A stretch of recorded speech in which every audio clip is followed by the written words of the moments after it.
সাম্প্রতিক সময়ের অন্যতম আলোচিত ব্যক্তি পুলিশের সাবেক আইজি বেনজির আহমেদ। ক্ষমতার অপব্যবহার সহ নানাভাবে দুর্নীতির মাধ্যমে তিনি গড়েছেন সম্পদের পাহাড়। এসব নিয়ে গণমাধ্যমে প্রতিবেদন প্রকাশ হলে নড়েচড়ে বসে সরকার। অভিযোগ তদন্তে নামে দুর্নীতি দমন কমিশন। তদন্তে বেরিয়ে আসে তার সম্পদের বিশাল তালিকা।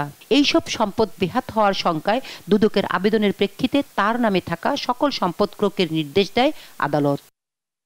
একই সঙ্গে আগামী ৬ জুন বেনজিরকে এবং ৯ জুন তার স্ত্রী ও সন্তানদের সশরীরে হাজির হওয়ার নির্দেশ দেয় দুদক। কিন্তু এরই মধ্যে গণমাধ্যমে প্রতিবেদন প্রকাশ পায় গত ৪ মে সপরিবারে দেশ ত্যাগ করেছে বেনজির আহমেদ।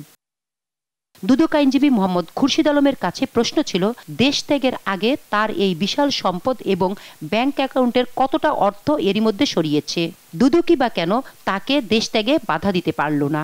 গণমাধ্যমে খবর পাচ্ছি উনি ব্যাংক থেকে অনেকগুলো টাকা উঠিয়ে নিয়েছেন।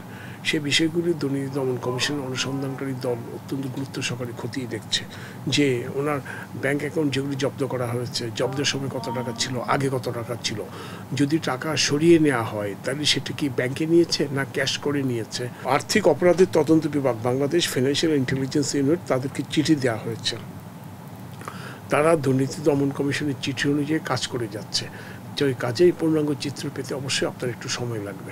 দুদক আইনজীবী আরও জানান, তার বিশ্বাস ৬ জুন তিনি হাজির হবেন। তবে না এলে আইন অনুযায়ী তদন্ত শেষে তার বিরুদ্ধে ব্যবস্থা নেওয়া হবে। যদি উনি না আসে আইন তার নিজস্ব গতিতে চলবে এবং উনি না আসলেও অনুসন্ধান কার্য সমাপ্ত করতে আইনে কোনো বাধা নাই। অনুসন্ধানের ভিত্তিতে মামলা হলে তাহলে এক ধরনের কনসিকুয়েন্স হবে। মানে যেটাই হোক অনুসন্ধান চলে পরবর্তী কার্যক্রম গ্রহণে আইনে কোনো বাধা থাকবে না, উনি থাকুক আর না থাকুক। এদিকে রাজধানীর এক অনুষ্ঠান শেষে স্বরাষ্ট্রমন্ত্রী আসাদুজ্জামান খান কামাল বলেছেন, বেনজির আহমেদের অবস্থা নিয়ে কোনো তথ্য নেই সরকারের কাছে। তবে ব্যক্তির দায় পুলিশ বাহিনী নেবে না বলেও জানান তিনি। তাকে তো এখনো আমরা নিষেধাজ্ঞা দেইনি, সে নিষেধাজ্ঞার আগে চলে যেয়ে থাকে। আমি এখনো কিন্তু সঠিক জানি না সে আছে কিনা চলে গিয়েছে। আমাকে জেনে কথা বলতে হবে। আপনারা যে প্রশ্নটা করছেন আমাকে জেনে কথা বলতে হবে।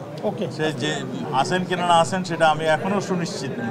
সূত্র জানিয়েছে, বেনজির আহমেদ দেশ ত্যাগের আগে ব্যাংক থেকে যেমন সরিয়ে ফেলেছে বেশিরভাগ অর্থ, তেমনি বিক্রি করে দিয়েছে দেশি বিদেশে থাকা ফ্ল্যাট সহ বহু সম্পদ।